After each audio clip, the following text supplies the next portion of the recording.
aqui com o Gui Ravache. Ele vai falar com a gente de metaverso, inteligência artificial e as macro tendências do jornalismo. Quem é o Gui? Primeiro, é um grande parceiro nosso, né? Ele é consultor digital, colunista e palestrante, desenvolve projetos de transição de modelos de negócios tradicionais para o digital em grupos de mídia na Argentina, Brasil, México, Peru e Portugal. Atua como mentor do ACFJ e da Universidade da Cidade de Nova York, dentro do projeto Meta Journalism Project. Então, Gui, a palavra é sua, fique à vontade e, enfim. Obrigado, Regina. Obrigado a Nero, né, pelo convite para estar mais uma vez aqui. É sempre um prazer. Até porque eu encontro vários amigos aqui, né? Pessoas do mercado, e hoje eu estou falando, mas é o que eu sempre digo, né? Na verdade, quando eu sento e divido aqui um pouco da minha visão, é muito do que eu converso com uma série de players, né? Muitos deles, inclusive, estão aqui, a gente troca experiência, conversa e é sempre muito enriquecedor. Bom, o que eu fiz? Eu reuni algumas tendências que eu tenho observado, não necessariamente são coisas que estão hoje no nosso dia a dia, ou que a gente vê diretamente, mas que já impactam a maneira com que o nosso negócio está sendo feito e tendem a impactar cada vez mais. Nem tudo é visível no primeiro momento, mas à medida que a gente for passando aqui, vocês vão ver que o cenário está mudando rapidamente e ele começa a nos impactar de uma maneira, às vezes, até que a gente tem dificuldade de prever. Eu estou compartilhando a tela, mas acho que ela não está carregando ainda. Deixa eu ver aqui. Só para ajudar aqui a gente seguir o fluxo. Ok. Dá para ver? Bom, então vamos lá, né? Então, metaverso, inteligência artificial e macro tendências no jornalismo. Eu foquei hoje especificamente no jornalismo. A gente tem tendência, por exemplo, robô dirigindo o carro. É, sem dúvida, uma tendência que vai pautar o futuro, mas ainda não tem tanto impacto no jornalismo. Eu tentei buscar aquelas que realmente impactam o nosso negócio. Uma grande fonte para isso que eu vou trazer aqui é o Tech Trend Report, Tech Trends Report, do Future Today Institute, que é uma instituição super reconhecida que há muitos anos faz relatório de tecnologia, e do meu ponto de vista eles têm sido bem assertivos, né? Têm sido bem eficientes em determinar o que vai ser tendência. Depois eu vou compartilhar essa apresentação e também o Future Report completo para vocês terem acesso. Então, vou mandar para a Regina distribui para todo mundo que está aqui. Então, hoje, reunindo aqui, né, quais são os key insights, né, os principais pontos que eu vou falar aqui hoje. O metaverso está chegando, a gente sabe que as empresas estão fazendo grandes investimentos. Os jornalistas vão ter que descobrir, as empresas vão ter que descobrir como cobrir evento, avatar, digno de notícia. Então, como há alguns anos surgiram as redes sociais, a gente teve que se adaptar a elas, entender como trabalhar com elas, como cobri-las, a gente também vai ter isso com o metaverso. As assinaturas digitais, elas são uma oportunidade, a gente sabe que não é uma panaceia, mas elas também são muito difíceis de funcionarem efetivamente para os publishers. Não é fácil. A gente reproduz essa dinâmica dentro do mercado. Vai crescer a assinatura digital? Vai, mas tem algumas nuances que a gente vai abordar mais detalhadamente. Interface de pesquisa. A gente vê a busca por voz, busca por imagem crescendo muito rápido, e isso não só é uma ameaça para o Google, pode mudar a maneira que o Google está no mercado, até surgir e permitir que entrem novos concorrentes, mas a maneira que a gente produz conteúdo também precisa mudar, ou também pode ser afetada. Hoje, tudo que a gente produziu foi pensado basicamente em texto, e agora a gente começa a pensar em vídeo, mas isso está mudando rapidamente. O clickbait sensorial, né? Eu estava falando agora há pouco de como a gente tem que lidar com o clickbait, né? Títulos que são forçados, fictícios, muitas vezes geram clique, são um problema no mercado. Agora, a gente vai ter isso elevado numa outra escala à medida que a gente tenha plataformas como o metaverso,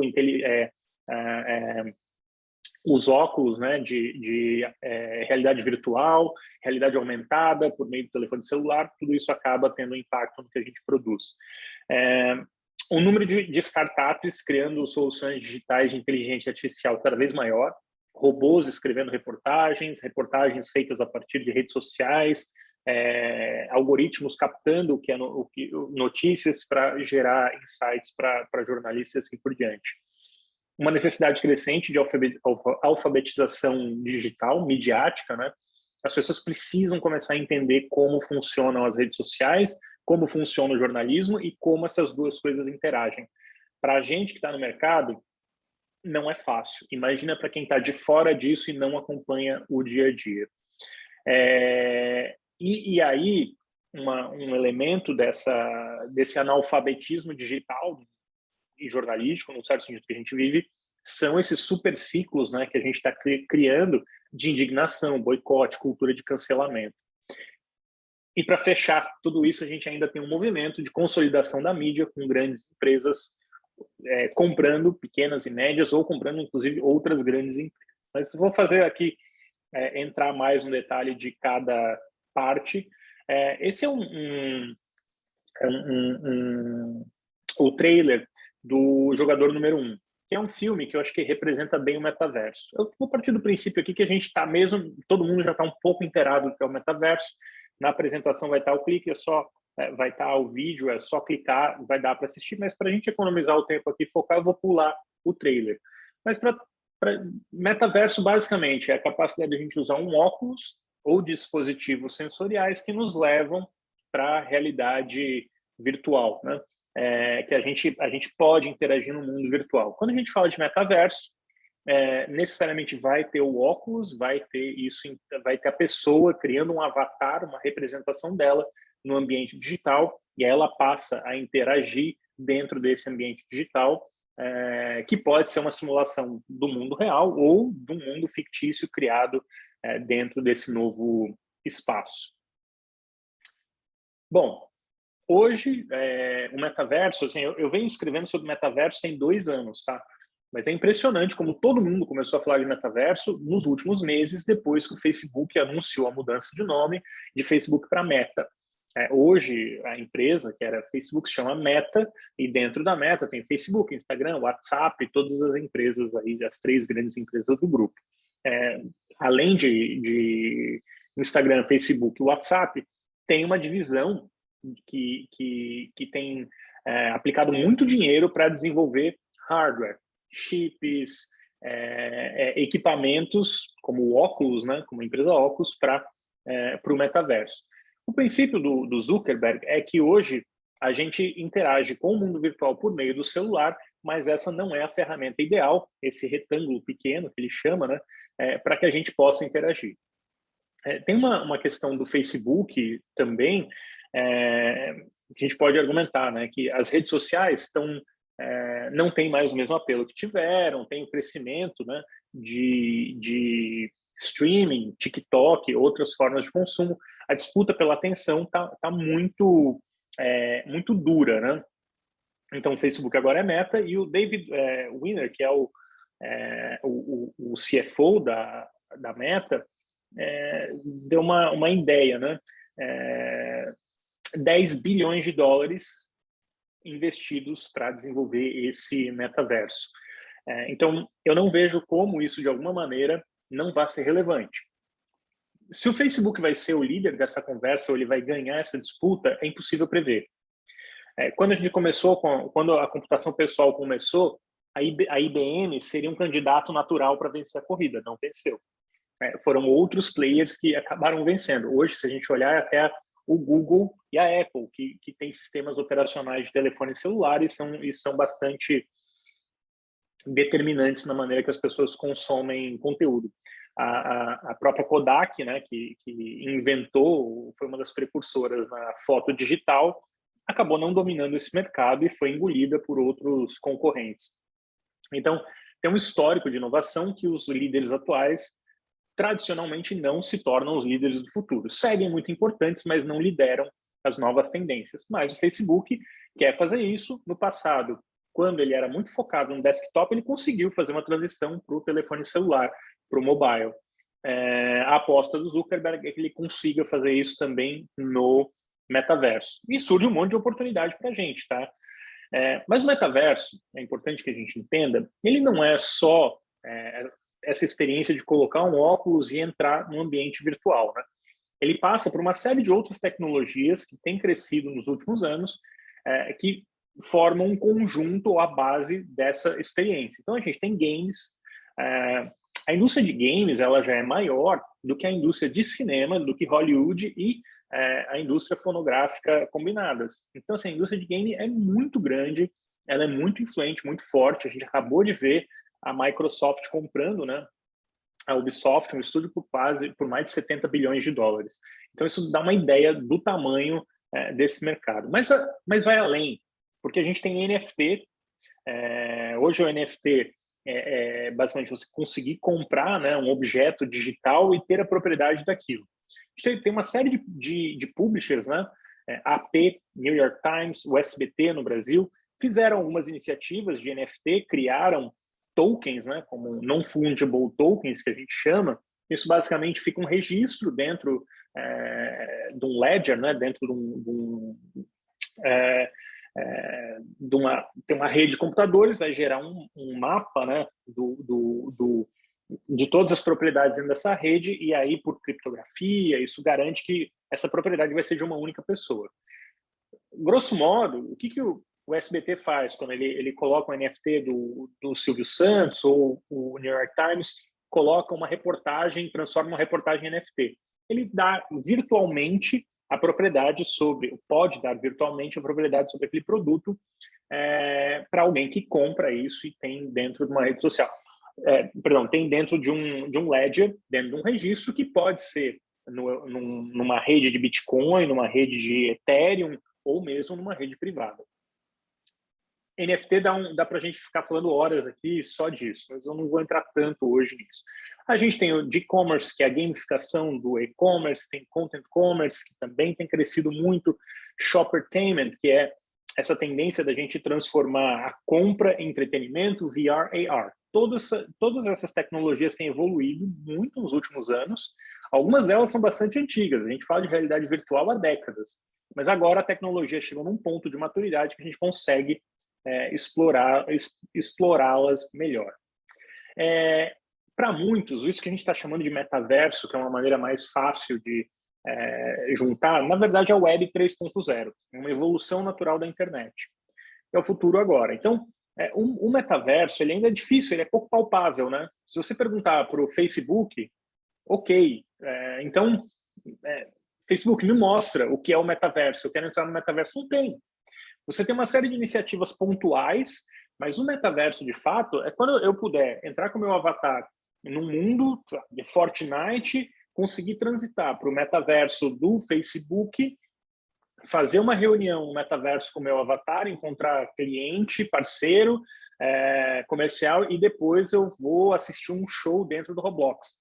Então, essa interoperabilidade do metaverso, para muitos, é quando a gente, de fato, vai atingir a maturidade da tecnologia para consumir essas informações lá dentro. E, obviamente, esse consumo de informação, né, de entretenimento, ele também pode ter jornalismo dentro do metaverso e dentro da Web 3.0. Mas por que ele é mais complexo? Né? Porque ele também passa pela criação de moedas, de dinheiro virtual, para que essas relações que acontecem dentro do metaverso sejam reguladas de alguma forma.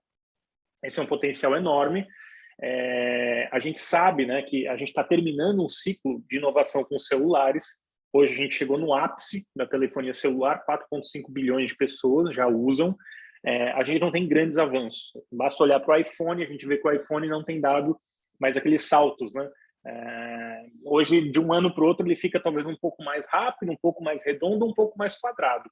Mas a gente não vê grandes inovações como foi a chegada do GPS, da câmera e outros tipos de tecnologias que, de fato, fizeram o celular se tornar o centro nervoso do nosso relacionamento com a informação.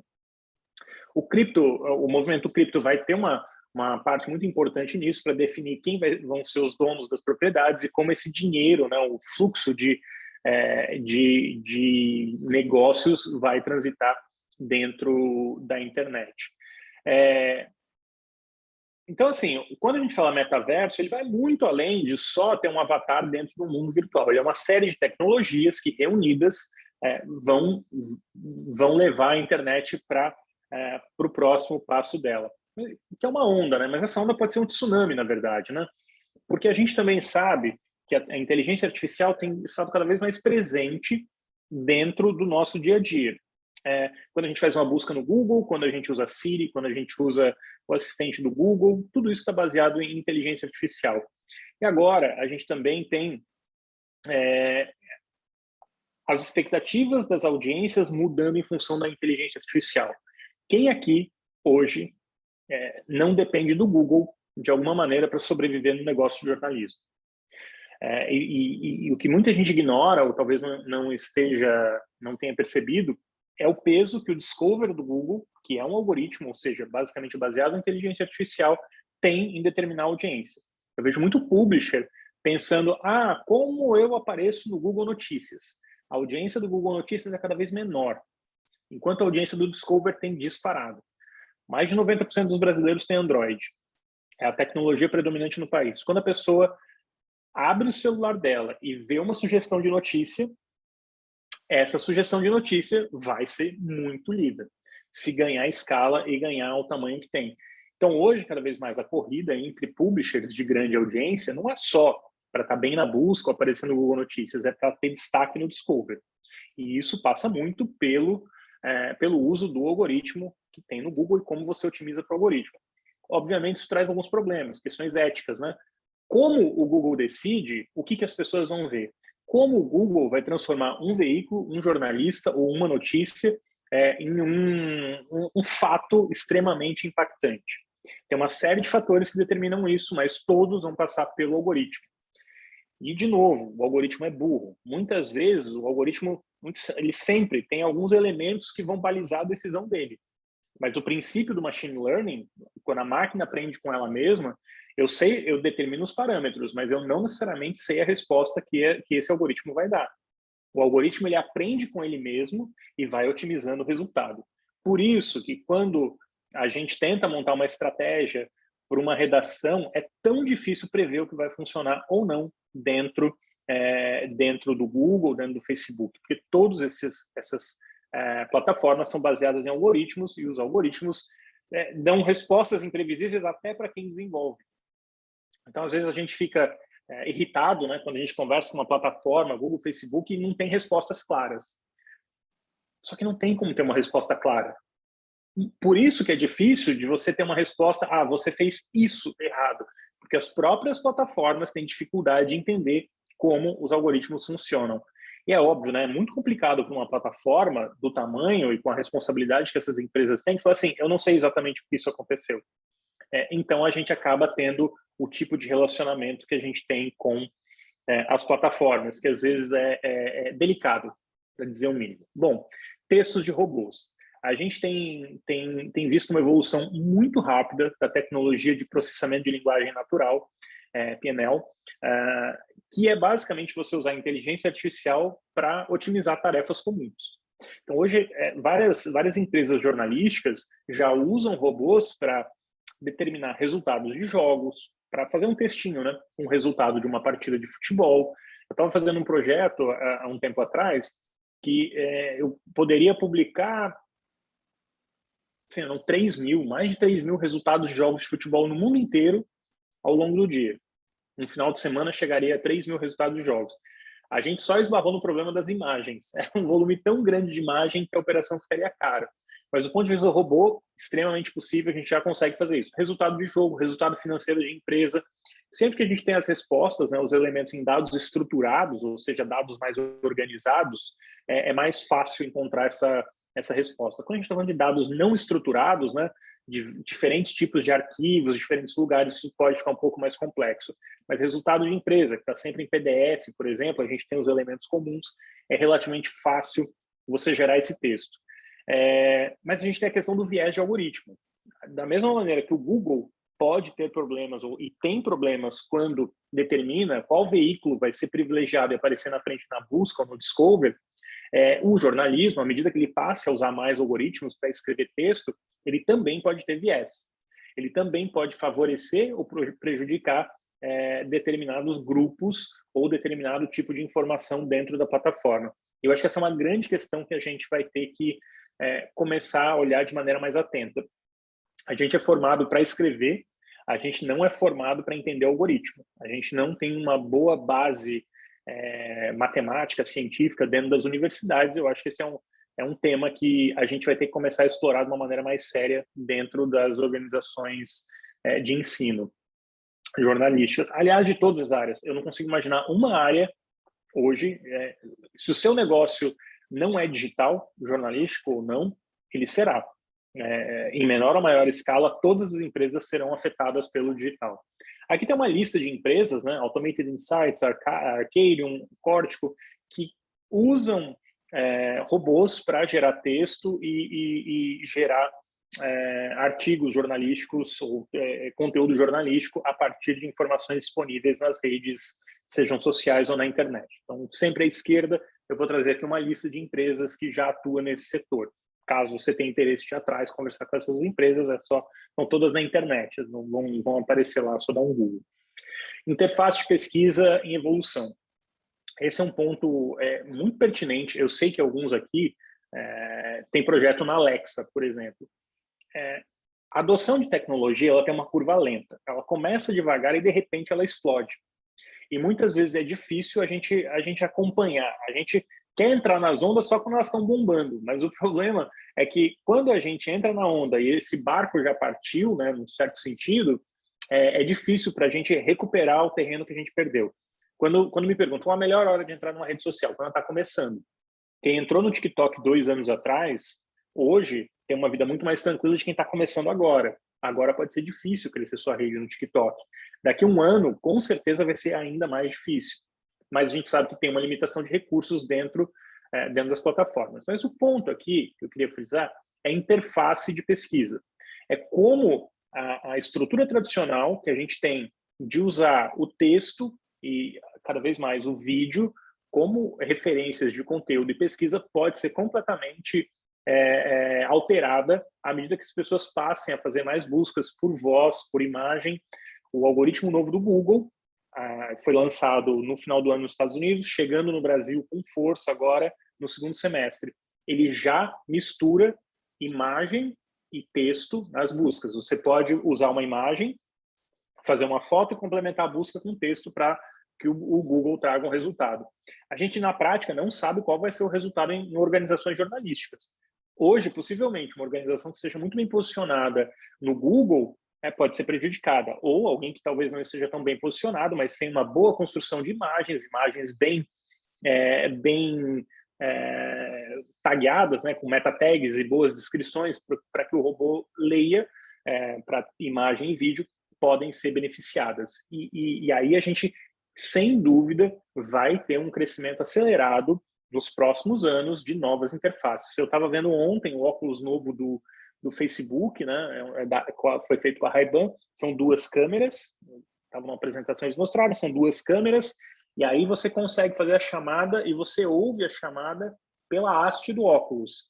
O óculos não fica dentro do ouvido, ele usa, né, a vibração aqui dentro do crânio mesmo para passar o som. Então você consegue fazer uma chamada usando o próprio óculos e aí na lente, o próximo passo é que apareçam as informações na própria lente do óculos, né? Então, permitindo uma interação com o ambiente real.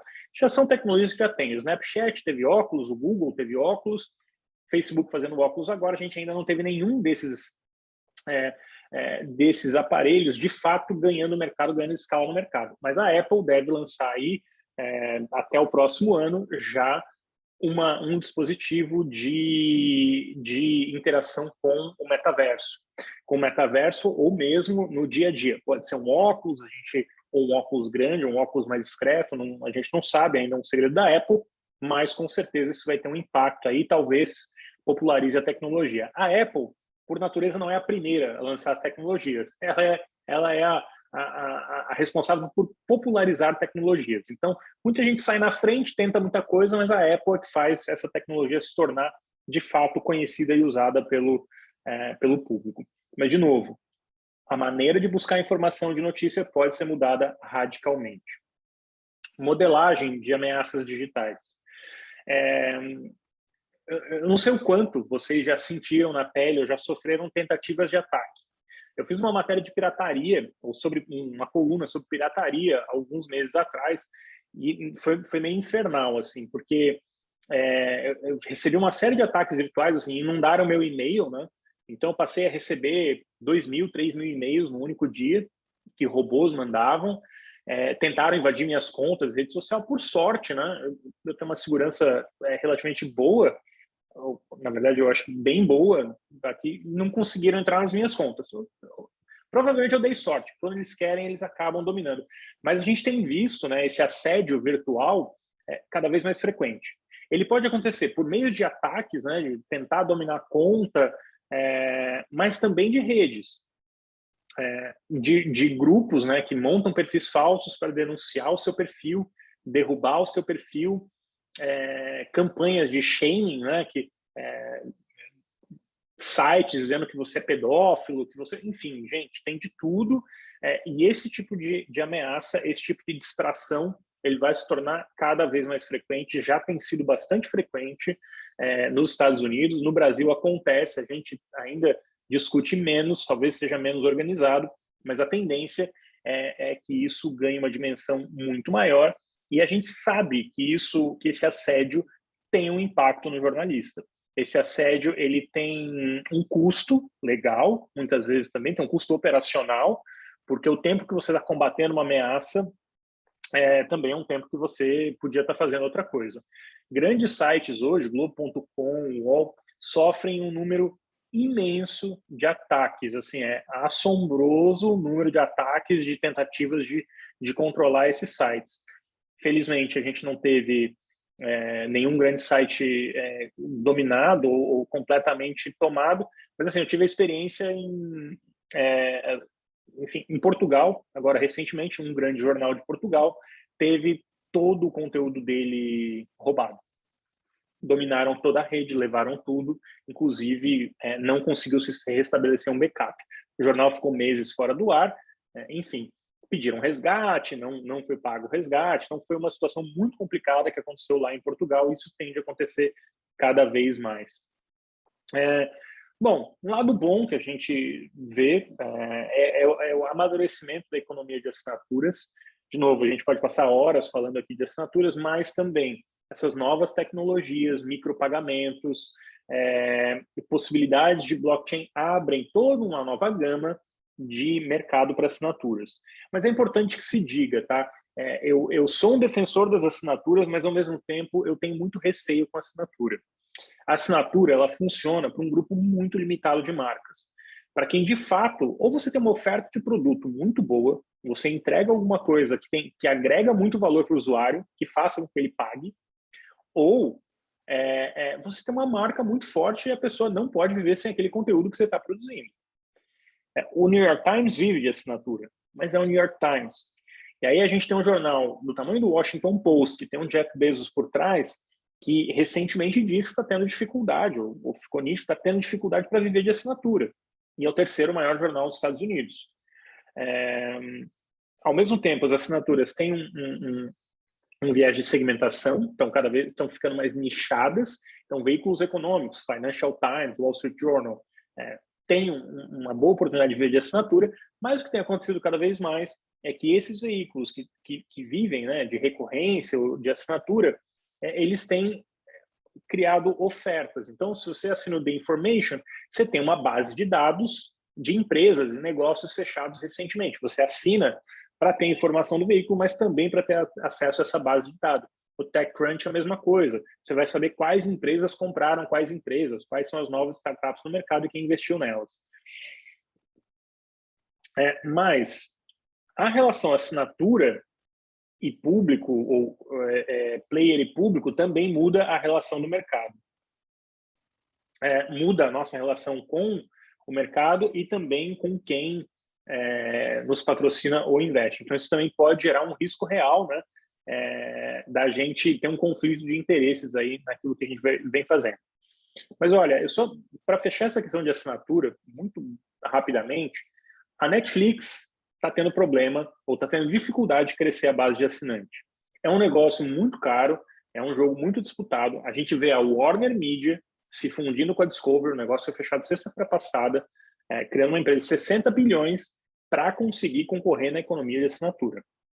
E, de uma maneira geral, todas essas empresas começam a apostar em publicidade.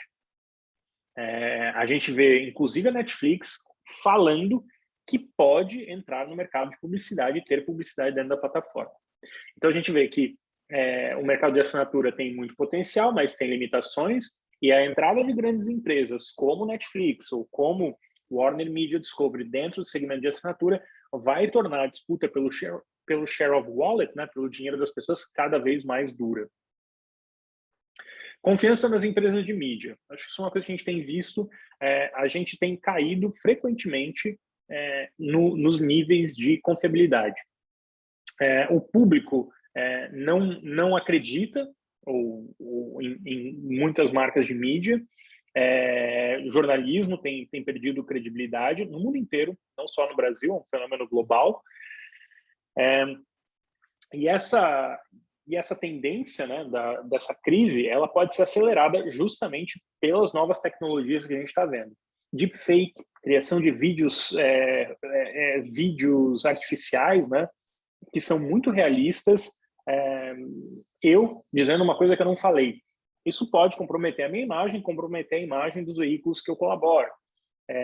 Eu tenho ainda a questão de hackearem site, distorcer uma informação, redes que operam. Então, a gente tem uma crescente pressão no sentido contrário de reduzir a confiança dos veículos de comunicação.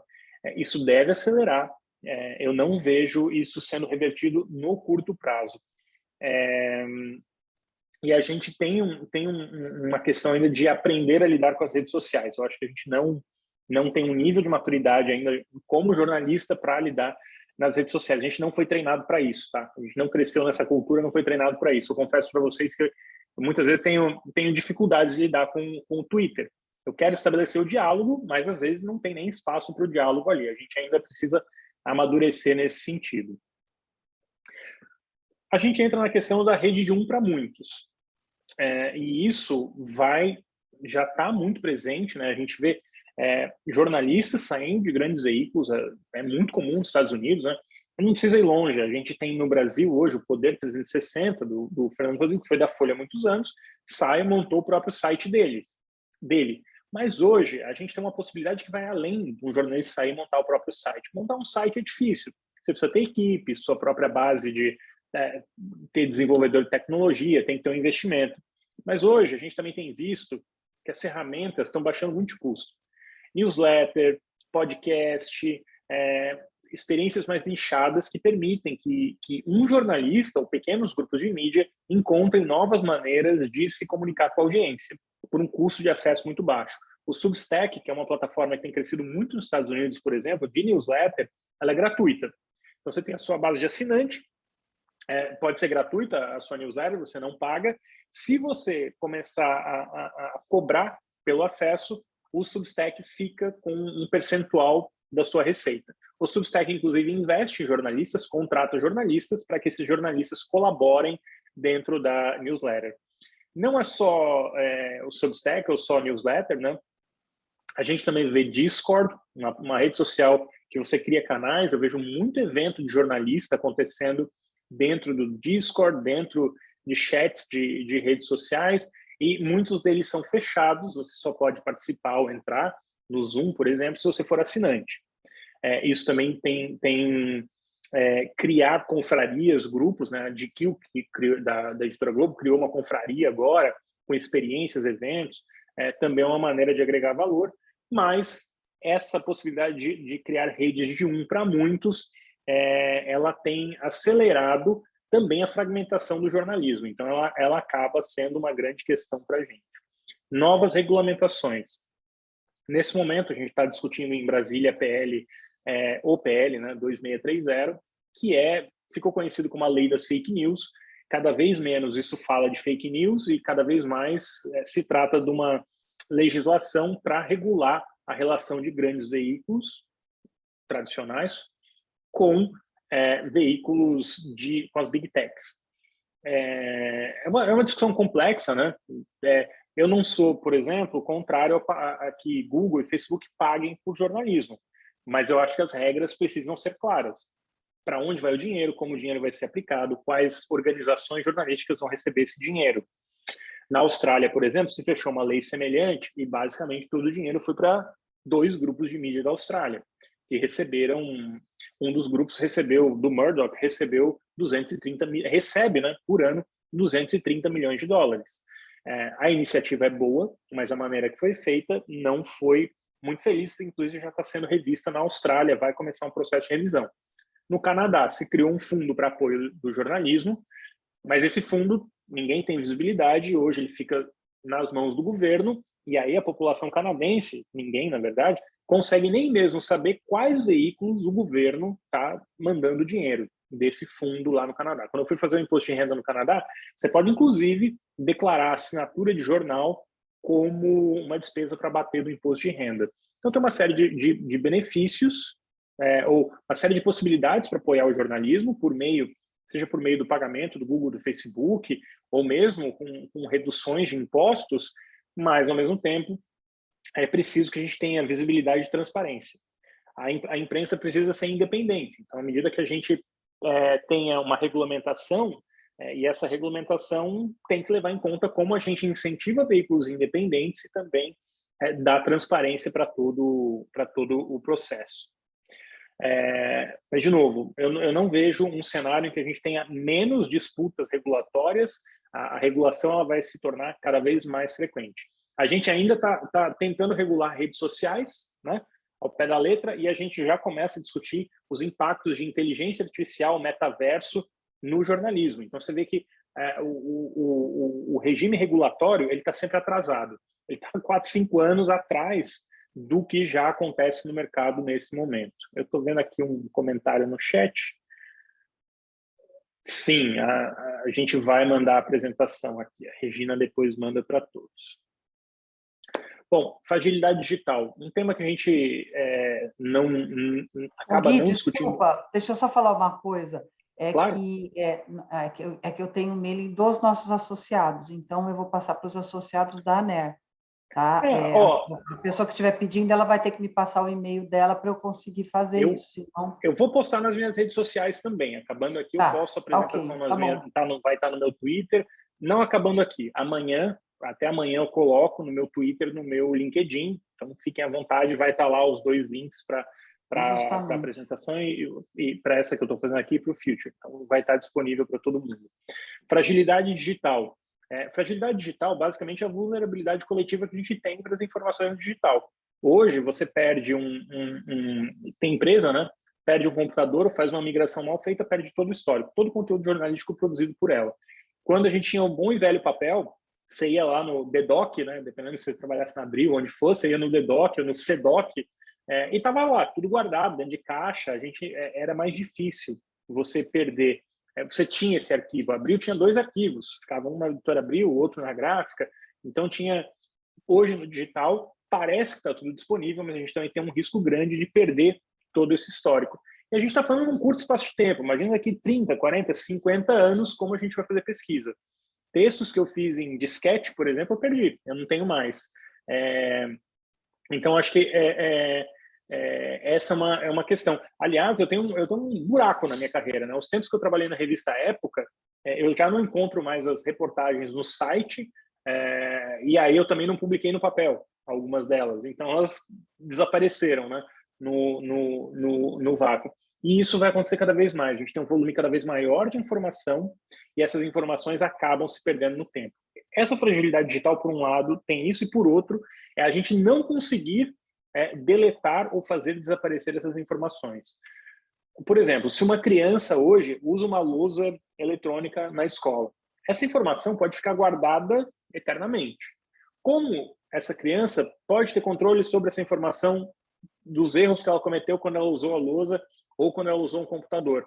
É justo com uma criança ou com a gente já viu editores, né, hoje que perderam emprego, ou que perdem o emprego, no caso de uma editora que foi contratada pela Vogue Team, porque ela postou um tweet quando ela tinha 17 anos de idade. Essa menina passou 10 anos, fez um grande trabalho jornalístico, atuou bem, só que quando ela foi assumir um cargo na Vogue Teen, 10, 15 anos depois, alguém recuperou um tweet de 10 anos atrás dela. E falou, olha, ela não pode assumir porque ela é racista, é preconceituosa. Então, essa é uma questão complexa que a gente vai ter dentro do mercado. Jornalismo sensorial. São as notícias entregues por meio de dispositivos como óculos inteligentes, fone de ouvido integrado, diretamente aos sentidos do usuário. Como eu já disse, a tendência é que isso cresça. A gente vai também ter empresas fazendo clickbait sensorial, não se iludam, isso acompanha esse mercado, não é uma coisa que a gente tem observado muito forte. De novo, acho que ainda está numa curva de crescimento. A Alexa não. A Alexa tem crescido, mas talvez não na velocidade que a gente imagina, até por uma questão do preço de ter o dispositivo. Mas eu vejo a minha filha, que de 12 anos, por exemplo, e as amigas dela, elas não digitam, né? Elas conversam com os dispositivos eletrônicos, com a Siri, com a Alexa e assim por diante. Mas essas tecnologias também estão evoluindo muito rápido e tendem a dar saltos, né? Agora, a gente também vai precisar entender como que a gente vai cobrir isso e também como que a gente, de certa maneira, manipula isso em nosso... para a gente defender e também aproveitar essas oportunidades. Alfabetização e notícias.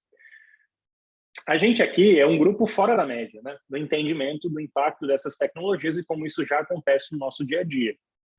Mas o cidadão comum, a pessoa que não está no ciclo de notícia, essa pessoa tem dificuldade de entender como a notícia funciona e qual o impacto da notícia, particularmente no ambiente digital. É difícil para as pessoas entenderem a dimensão que uma reportagem hoje tem e o impacto que ela causa. É mais difícil ainda ela entender que hoje a gente não tem os mesmos freios editoriais que a gente tinha no passado. Há alguns anos eu escrevi uma reportagem, essa reportagem era lida por 4, 5 pessoas dentro de uma redação. Muitas vezes hoje um jornalista escreve um texto, edita, publica sem que ninguém leia. E essa tendência, por uma questão de custo, pressão do mercado, ela não tem como voltar. Não vai mais ter 4, 5 pessoas lendo seu texto. Dificilmente isso vai acontecer no ambiente digital.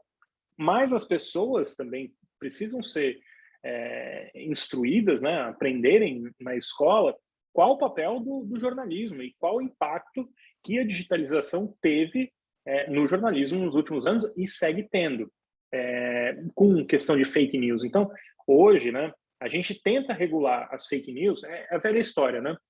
Particularmente no Brasil, a gente tenta criar lei para resolver problemas, sendo que muitas vezes a origem desses problemas está na formação. Então, a gente sempre ataca o problema criando lei, mas quem burla a lei está sempre pensando em jeito de burlar a lei e eles inovam muito rápido, e aí a gente não opera, né, de uma maneira para fazer com que as pessoas de fato estejam preparadas para lidar com essas situações novas. A Finlândia tem um programa pioneiro, né, na alfabetização de mídia, do Open Society Institute. É um case muito legal, muito interessante de como eles preparam os cidadãos, né, na Finlândia para lidar com a mídia, com jornalismo dentro das plataformas digitais. Porque assim, a gente percebe nessa incapacidade das pessoas de concordar com fatos compartilhados. Tudo isso enfraquece o jornalismo. Economia criadora. Um crescimento gigante. A gente tem visto, né, Felipe Neto, hoje eu vi uma lista de quanto ganhava o Felipe Neto, o Whindersson nas redes sociais, é um valor muito alto. Os anunciantes estão olhando isso, mas eu acho que também a gente tem uma tendência agora a voltar um pouco atrás, no certo sentido, e começar a olhar para a qualidade. É muito fácil comprar seguidor nas redes sociais, de verdade, gente. Hoje, para você ter 100 mil seguidores dentro do seu Instagram, custa R$ 1.200. Esse é o valor. Não é difícil. A gente sabe que tem perfil, inclusive jornalístico, usando o seguidor falso, porque basicamente a gente vê uma taxa de engajamento muito alta. Mas, de novo, o algoritmo é burro, ele entende que tem 1.000 seguidores, e tem cliente que vê 100 mil seguidores e acha que aquilo é relevante, que tem um negócio, particularmente se for de um influenciador digital. Mesmo que esse influenciador digital não tenha praticamente nenhum engajamento. Hoje, alguns dos maiores influenciadores que a gente tem no país são fraudes, tá? São perfis com seguidores comprados que falam de assuntos que não dão engajamento, praticamente não geram venda. Tem vários. A gente vive hoje numa economia que a maior influenciadora financeira do país não tem nenhuma formação de finanças, mas foi uma paniquete.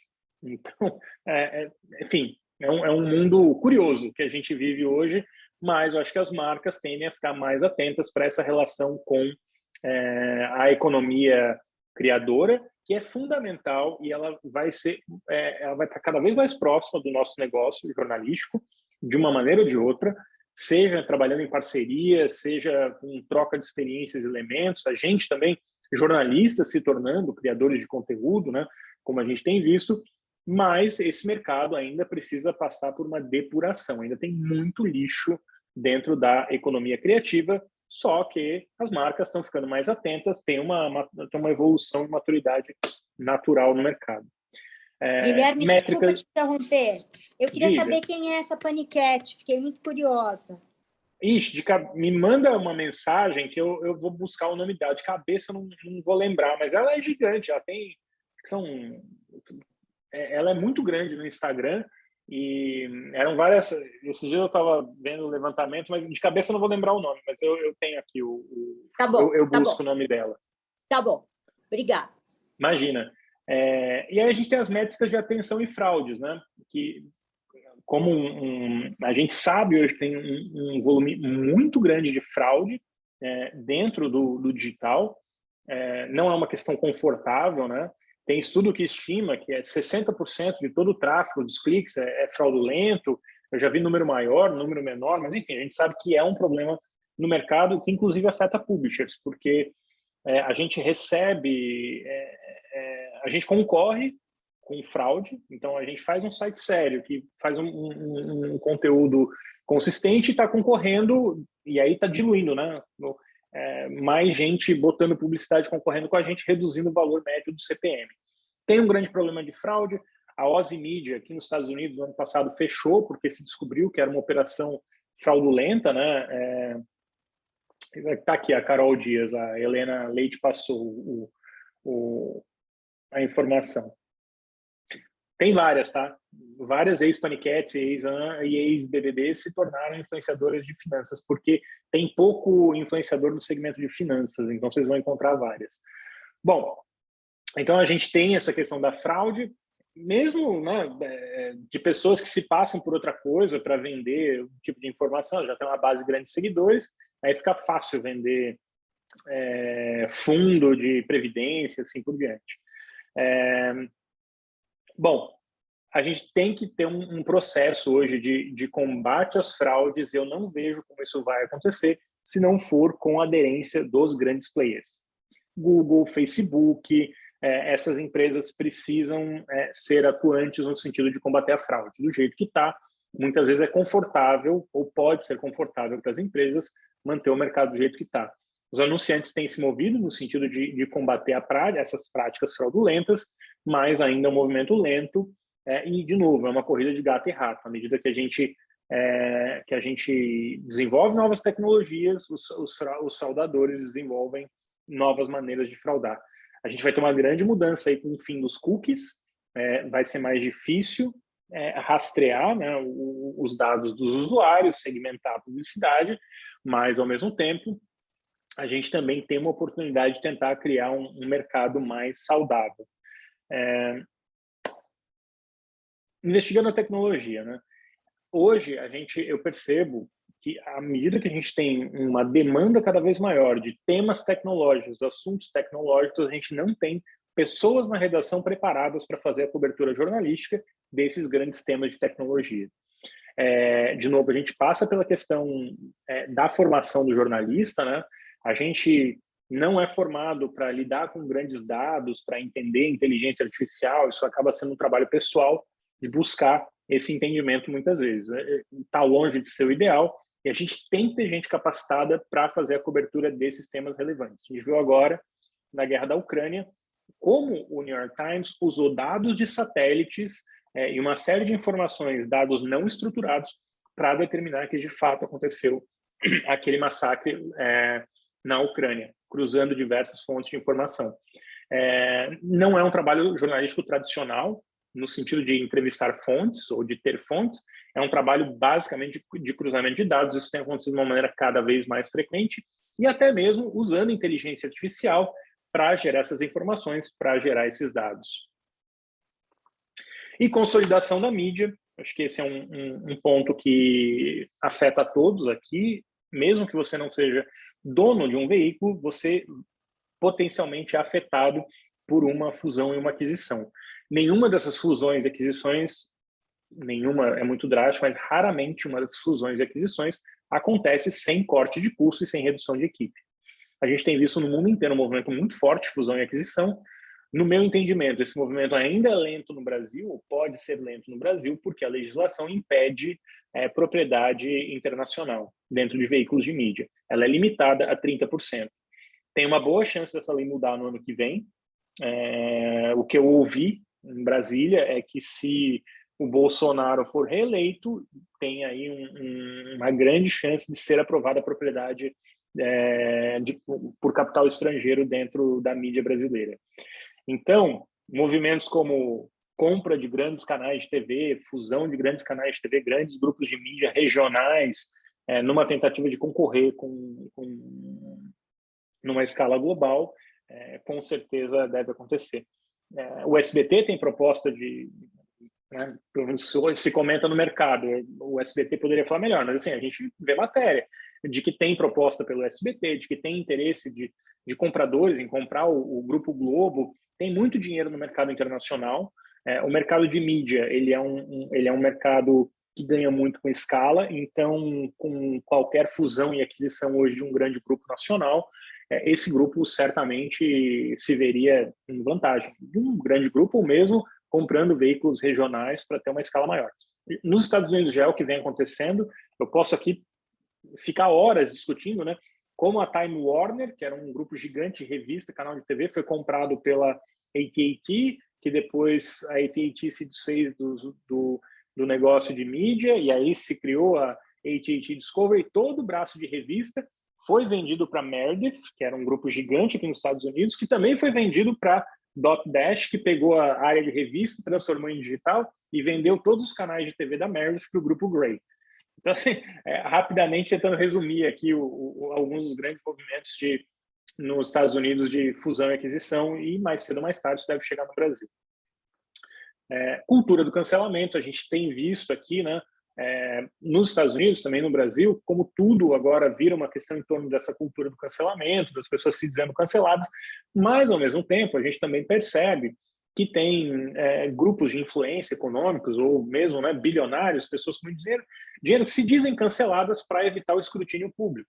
Então, tem uma tensão, né, desse discurso em torno da cultura do cancelamento, que também se decompõe em linhas geracionais. Então, para um grupo mais jovem, é isso mesmo, as pessoas têm que ser canceladas ou punidas pelo que elas dizem ou fazem publicamente, e a gente tem um grupo de pessoas mais velhas que tende a ver exageros no que a gente vê como cultura de cancelamento. Jornalismo as a service, e eu prometo que eu estou terminando, como o jornalismo ele está cada vez mais se tornando um serviço. Não é mais só sobre fazer um texto de 750 palavras ou como fazer uma revista, ou cada vez mais que tipo de serviço, que tipo de dado complementar você vai entregar para o usuário ou para o seu parceiro. Tem notícia? Tem notícia, mas também são APIs, bancos de dados, plugins de calendário para evento de notícias, sistemas que geram relatórios automaticamente usando arquivos de organizações de notícias. A gente gera um volume de informação muito grande no processo de apuração. Se você cobre o mercado financeiro, você tem um monte... A Bloomberg vive disso, né? Se a gente parar para pensar, a Bloomberg cobra uma pequena fortuna pelo terminal, que dá informação privilegiada para quem opera na Bolsa conseguir ter informação com algumas horas de antecedência em relação ao restante do mercado. Bom, só aqui para resumir, eu estou falando de macro tendências, coisas que podem acontecer, só para ressaltar. Como a gente imaginava o telefone, como o telefone mudou. Então, normalmente, o que a gente imagina, a gente erra. As coisas tomam um rumo diferente. Por que isso acontece? porque a gente pensa analogicamente, a gente ainda pensa analogicamente, e o mundo se move digitalmente, que permite que essas grandes mudanças, que esse movimento de placas tectônicas, né, sejam exponenciais. Então, a gente tem um pensamento analógico, que é linear, e cada vez mais as novas tecnologias permitem um movimento digital, e esse movimento digital ele é exponencial. Bom, gente, era isso que eu tinha para comentar com vocês. Tem muito mais esse assunto, mas até para a gente preservar aqui o tempo, eu tinha 1 horinha, eu vou manter essa horinha que a gente teve, e agora a gente bater um papo também, ouvir as perguntas que vocês eventualmente têm. Deixa eu ver aqui os comentários. Perguntas?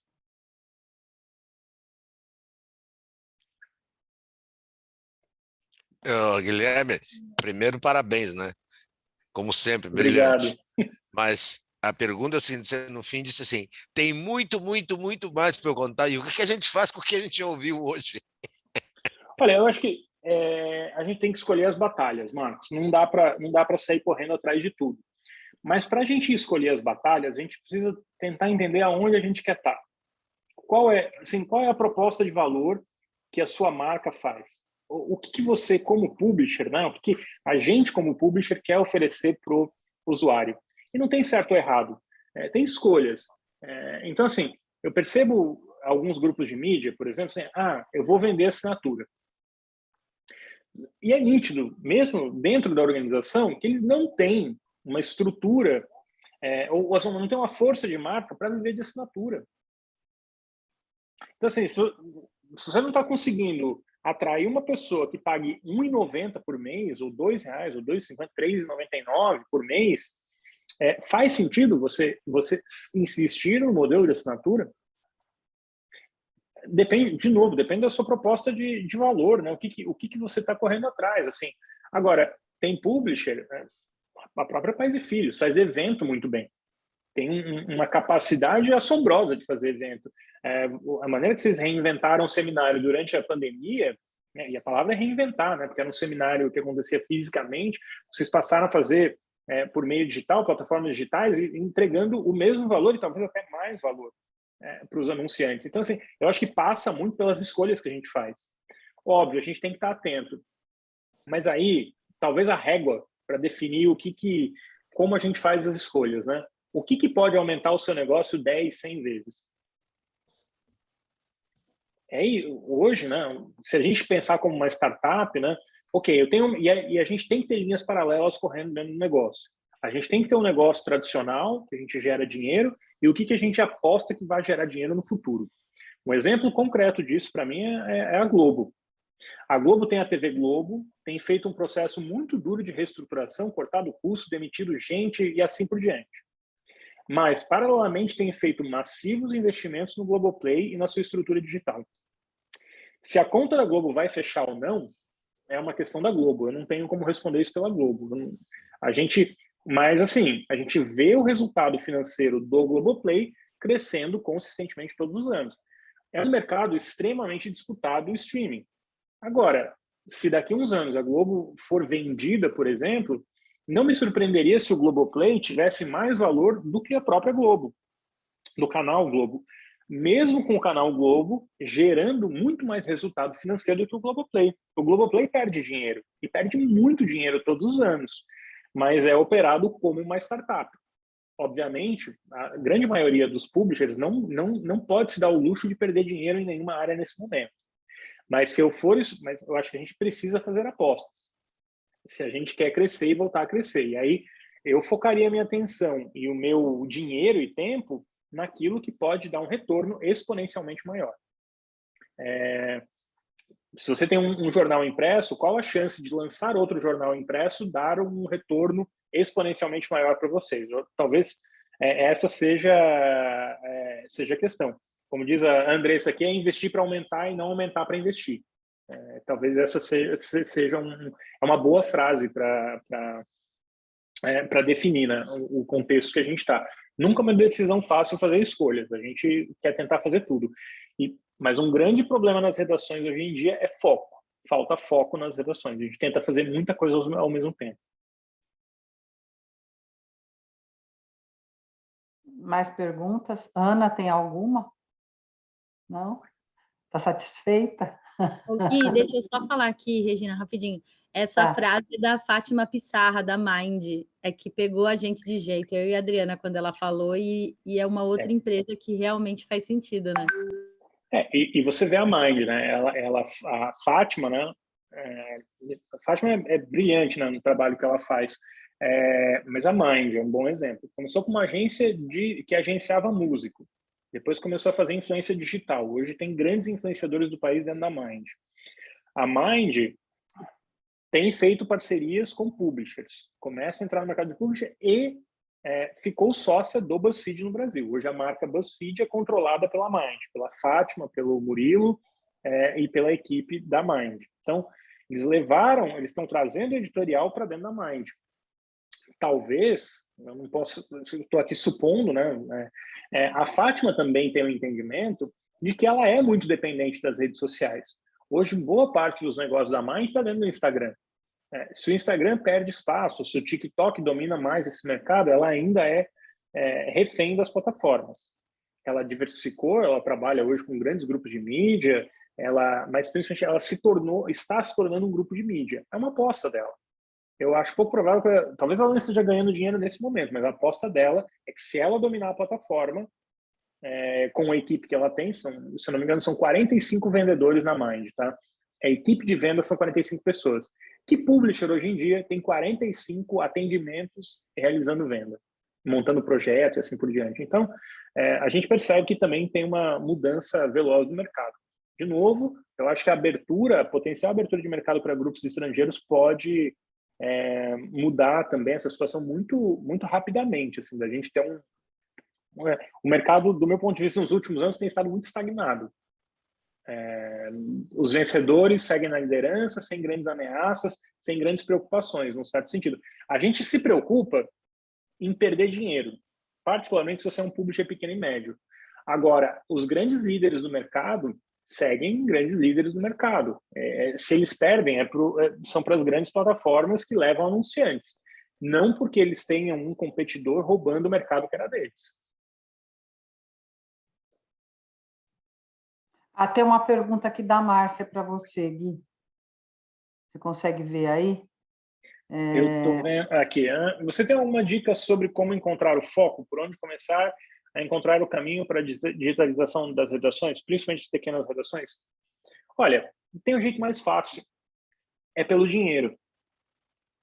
Eu sempre falo isso, né? A gente pode usar vários argumentos, várias métricas, mas o que eu chamo de começar a focar no dinheiro? Se uma organização não pagar as suas contas, dificilmente ela fica de pé. E é duro dizer isso, né? A gente ainda muitas vezes tem uma visão romântica do jornalismo, né? E eu não estou questionando o papel social. A gente sabe do papel social do jornalismo e sabe como ele é fundamental para a democracia. Mas, ao mesmo tempo, o jornalismo, se ele não é sustentável do ponto de vista econômico, ele não é independente, ou ele tem boa chance de não ser independente, porque alguém vai estar pagando isso por alguma razão, ou ele não vai ficar aberto. Ou a gente vai fechar a redação e essa redação vai fazer outra coisa da vida, porque não vai ter dinheiro para pagar os salários. Então, assim, eu acho que essa questão, a gente foge da questão do dinheiro, mas ela é fundamental. Como a gente foca? Quais as maneiras de você, de fato, ter um negócio sustentável? Como eu faço para fechar a conta final do mês? É por meio de parceria, é por meio de projeto, é por meio de volume de visita? Eu acho que definir quais são os seus valores, qual é a sua proposta de valor para o usuário, vai ajudar você a tomar essas decisões. Regina, será que eu posso mudar de ideia ainda? Pode, claro. Você está me perguntando. Pagar pedágio. Bom, pode deixar, põe na conta. Obrigada, viu, Guilherme? Muito boa a tua exposição, muito rica, assim também como o teu artigo da semana passada, essa semana agora estou perdida na carta. E, na verdade, é em cima disso, né, que acho que é a grande pedra no sapato hoje, e tu mencionaste várias vezes, né, durante a tua fala, sobre as parcerias necessárias, ou então esse risco também de a gente perder a verba que já perde, né, para as Big Techs, Agora, até que ponto, assim, as empresas, os publishers, né, de modo especial, não estão sendo até coniventes com esse tipo de, sabe, de, como vou dizer, de apropriação do mercado que as big techs vêm travando em cima da mídia. Porque no momento que a gente firma parceria, eu entendo também que é difícil, né? O Google bater na porta, oferecer dinheiro, a gente precisa, como é que vai dizer não? Mas aí no momento que a gente aceita, a gente também está de alguma medida, no longo prazo, pelo menos, abrindo mão dessa independência, ou negociando algo que antes era inegociável. Como é que tu enxerga isso, essa relação publishers e plataformas no longo prazo? Essa é a minha pergunta. Tem uma expressão que eu gosto muito chamada frenemies. Não tem outro jeito. Eles são os nossos inimigos e são os nossos maiores amigos. Eu observo muito a Globo por várias razões, né? Eles fazem, enfim, é um grupo muito grande, enfim, a gente sabe do peso que a Globo tem e tudo mais. E aí o Eric Bretas, ele usou essa expressão frenemies quando eu entrevistei ele alguns meses atrás. Ele falou assim, olha, o Google é um competidor da gente, é um inimigo no sentido, né, de estar concorrendo no mercado, né, pela verba publicitária, e é uma competição terrível, assim. A Globo, por exemplo, não fechou um acordo com o Google para estar no showcase. Então tem uma disputa muito acirrada de ideias, né, do Google pagar pelo uso do conteúdo no mercado publicitário e assim por diante. Mas, ao mesmo tempo, a Globo fechou em abril do ano passado um contrato de nuvem com o Google. Então, hoje, toda a infraestrutura da Globo está dentro da nuvem do Google. E a realidade é que, se não fosse pelo Google, o Globoplay ainda cairia quando tem o Big Brother Brasil. O Globoplay não funcionava quando tinha o Big Brother Brasil. Caía. Porque a estrutura de data center da Globo não era eficiente e eficiente para atender a demanda do Globoplay. Não tinha como atender o crescimento do Globoplay. O Globoplay cresce absurdamente todo ano. Só de assinantes cresceu 33% de 2020 para 2021. Crescimento massivo de horas consumidas, o Globoplay praticamente dobra o número de horas consumidas todo ano. E a gente está falando de literalmente, né, assim, a transmissão do Oscar foram 820 e tantas mil pessoas logadas simultaneamente. É colossal esse número. Imagina você ter que investir, quanto a Globo não teria que investir para criar o data center para atender essa demanda. Não tem como você competir com o Google ou com uma Amazon, que hoje já tem escala global, por uma série de razões. Então, assim, foi para a nuvem do Google. Do Google, você é refém do Google, num certo sentido, né? Porque você refém tendo que fechar uma parceria com ele, porque se você não fecha com o Google, hoje nuvem, é Microsoft ou é a Amazon, ou é a Alibaba, mas aí é mais na China e tudo mais. Assim, você tem 4 grandes players de nuvem. Tem a IBM também, mas não é muito próximo de publisher e assim por diante. Então você tem 3 alternativas, ou 3 alternativas mais viáveis no mercado. Tem que fechar com um deles. A Globo fechou. E trabalha muito bem com o Google, e resolveu para os dois, tá? O Google está num distante 4º lugar no mercado de nuvem. Precisa crescer no mercado de nuvem e, sem dúvida, a Globo hoje é um dos mais importantes parceiros do Google no mundo, de nuvem. Mas, por outro lado, os dois se engalfinham na disputa pelo mercado publicitário, pelo pagamento de conteúdo. Então, para mim, é o termo frenemy, Ana. A gente vai ter que fazer escolhas inteligentes. Em alguns momentos, a gente vai trabalhar junto com as plataformas, em outros, a gente vai estar em posições opostas. Eu tenho matérias muito, muito críticas com relação às plataformas, ao mesmo tempo que eu tenho matérias que são vistas como favoráveis pelas plataformas. Cada texto que eu publico, alguém fala assim, quanto o Google... Gente, o ataque, né? A minha conta bancária deveria ser a maior conta bancária gigante, porque eu já ouvi que eu recebo dinheiro do Google para escrever sobre o Google, assim como eu já ouvi que eu recebo dinheiro da Globo para escrever sobre a Globo, que eu recebo dinheiro da SBT para escrever sobre a SBT. Por quê? Dependendo do momento, eu acho mais vantajoso para um ou para outro, do meu ponto de vista, né? É melhor ou pior para um ou para outro. Então, assim, o mundo está difícil, né, de você demarcar, né? Se você é contra ou a favor. Às vezes você é contra uma política do Google, e às vezes você é a favor de outra política do Google. Então, assim, é o dilema que a gente vive, mas eu acho que a gente tem que fazer essas escolhas, talvez, desse jeito. Não é ser contra ou a favor da plataforma, mas quando ser contra ou a favor uma determinada política e posição da plataforma. Porque também sem eles, Ana, eu acho muito difícil um veículo hoje ficar de pé. Seja pelo entendimento do algoritmo, seja pelas parcerias, seja... Eles trazem muita informação relevante, assim, eu trabalho com a própria ANJ, com a ANE, teve um programa com o Google e o Facebook recentemente, e assim, foi muito bacana para todos os participantes. Foi muito enriquecedor para a plataforma. Acho que foi fundamental ter a ANE e a ANJ como intermediário dessa relação, justamente para os publishers não se exporem diretamente, né, numa negociação direta. Então, tem um papel importante da ANE e a ANJ. Foi muito legal para a gente e acho que atendeu também a necessidade que o Google e o Facebook tinham de dar uma maior visibilidade da plataforma. Mas é assim, frenemies. Eu vejo a Manuela Carta. A Manuela Carta está com a mãozinha levantada. Manuela, por favor. Guilherme, super, super obrigada por essa apresentação. Eu não sei se eu rio ou se eu choro, porque que mundo é esse, entendeu? Graças a Deus que daqui a pouco eu estou partindo dessa para melhor, não vou precisar viver nesse mundo virtual, porque é muito maluco, e também não vou mais precisar me descabelar, porque produzir jornalismo é completamente diferente do que era 40 anos atrás. Meu pai, se ouvisse uma palestra tua, bom, primeiro ele não ia entender nada, mas ele realmente se jogava pela janela.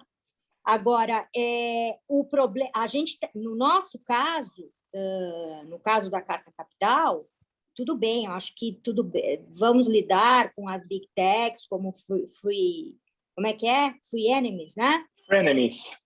Friends and enemies. Tá tudo certo.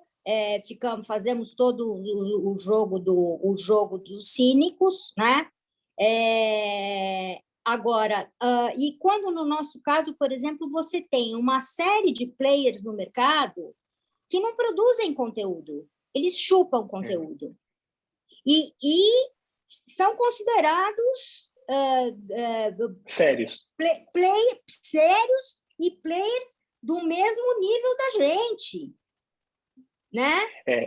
Eu acho que hoje... Aí é para dar realmente com a cabeça na parede, porque é desesperador. Mas eu acho que hoje, possivelmente, Manuela, esse seja o grande problema que a gente tem na mídia e a gente não fala, né? Quando eu escrevi o texto, né, sobre... Mas olha que interessante, né? A mídia tem dificuldade de falar sobre a própria mídia. Hoje, eu basicamente escrevo colunas sobre mídia, mercado de mídia e tudo mais. E o que eu mais ouço, assim, nossa, como você é corajoso. Porque as pessoas têm receio, né, de falar sobre a mídia, escrever sobre a mídia. Então, claro. Talvez eu tenha a vantagem de estar nos Estados Unidos, ou estar alheio, né, muita coisa que acontece aí, e não ter mais a pressão de ser um empregado de um grupo de mídia. Hoje eu trabalho com vários grupos, eu não tenho uma dependência de A, B ou C. E isso me deu muita liberdade. E eu entendo isso. Mas, ao mesmo tempo, eu acho que a mídia discute pouco a própria mídia. A gente não coloca o bode na sala, né? Olha, tá aqui o problema, a gente tem que falar sobre esse problema. Ao mesmo tempo que que eu trouxe o texto e falei da questão do Google, assim, é um tema que todos os publishers falam, um tema que todos os publishers discutem, mas que ninguém escrevia sobre. É isso. Então, assim, e se não tem essa pressão pública, né, a gente sabe, né, as empresas, a gente mesmo, né, a gente se move muitas vezes quando tem a pressão pública. Porque se o problema não é exposto, se a gente não sabe do problema, não tem por que a gente se mover contra o problema. E aí um ponto importante, tá? Um segundo ponto que eu acho fundamental sobre as Big Techs. A gente esquece que quem realmente manda e toma as decisões não fica sentado aqui no Brasil. Então, no final do dia, essas empresas, o modelo dessas empresas, assim, as lideranças estão sentadas isoladas no Olimpo, lá no Vale do Silício, ou na China, sendo bem honesto, hoje, ou em qualquer lugar do mundo, porque também está mudando, né, o senso de poder. Só que, assim, quem toma essas decisões é um grupo muito pequeno, que está isolado do dia a dia e não está acompanhando. Uhum. Eu fico imaginando uma liderança do Google, que está no Vale do Silício, a quantidade de reclamação que chega. Olha, tem um publisher no Brasil, tem um publisher na Índia, tem um publisher na Austrália, dizendo que tá total. Então, a gente acaba atuando pouco no sentido de trazer essas conversas que são pertinentes. Porque a gente está pensando em outras coisas. Porque a gente está correndo atrás de outras coisas que talvez não, são tão importantes, mas para o nosso negócio talvez não sejam tão impactantes. Claro. E aí, eu respeito muito todas as mídias no Brasil, mas aí, não entendam mal o que eu estou dizendo, mas a mídia de trade no Brasil, que faz a cobertura do mercado publicitário, mercado, ela até pela dinâmica, né, que a gente teve de enfraquecimento dos grandes veículos e tudo mais, ela acabou se tornando muito próxima das Big Techs, né, como a Ana falou, né, a gente... e aí hoje, assim, eu sinto pouca crítica no trade. Hoje, os nossos veículos que falam sobre mídia e comunicação não são veículos que sejam agressivos, no sentido... Agressivos não de maneira pejorativa, tá? De trazer os problemas, discutir as grandes questões. De colocar o dedo na ferida. De colocar o dedo na ferida. A gente não tem essa prática, e aí eu acho que é uma questão cultural. Eu vejo aqui nos Estados Unidos, né, no próprio Canadá, como a mídia fala da mídia. Então, assim, a gente fala muito da Globo, tá? A gente muitas vezes fala da Globo, mas esquece que a Globo não é a mídia inteira. E a gente sabe que as pessoas querem saber sobre a Globo, entender sobre a Globo e assim por diante. Mas são questões maiores que a gente às vezes não tá tratando no dia a dia. E acho que passa um pouco também, Manuela, pela necessidade de jornalistas especializados no segmento. Eu escrevo sobre mídia, mas olha que curioso. Eu não sou o jornalismo, né? Eu escrevo sobre mídia porque eu gosto do mercado, eu já fui jornalista, mas hoje eu sou consultor. Eu não sou um jornalista contratado para escrever de mídia 24 horas por dia. Eu escrevo coluna e falo... uma outra... As pessoas vão olhar de um outro jeito, né? Agora, se você for fazer... qualquer coisa que você falar, tudo bem, que você disse agora há pouco que você tem um monte de haters e tal, mas você é muito respeitado, né, Guilherme? Sim. Você é um cara muito respeitado. Então... Eu acho que você realmente tem licença, diferentemente de um jornalista que chega querendo se meter a besta a falar. Né? É construído. E quando eu comecei, Manuela, assim, vários veículos não falavam comigo. Não, porque, tipo, a sensação que eu assim, deixa ele falar que passa. Mas eu também descobriu que hoje, mesmo que a gente, assim, eu tenho matéria que tem muita leitura, né? Assim, um volume muito grande de clique, até me surpreende. E o que mostra que as pessoas querem entender como a mídia funciona. Claro. Então, talvez, hoje falte Tem muita teoria de conspiração, né? Quando eu publico um texto, alguém fala assim, ele recebeu de A, B ou C.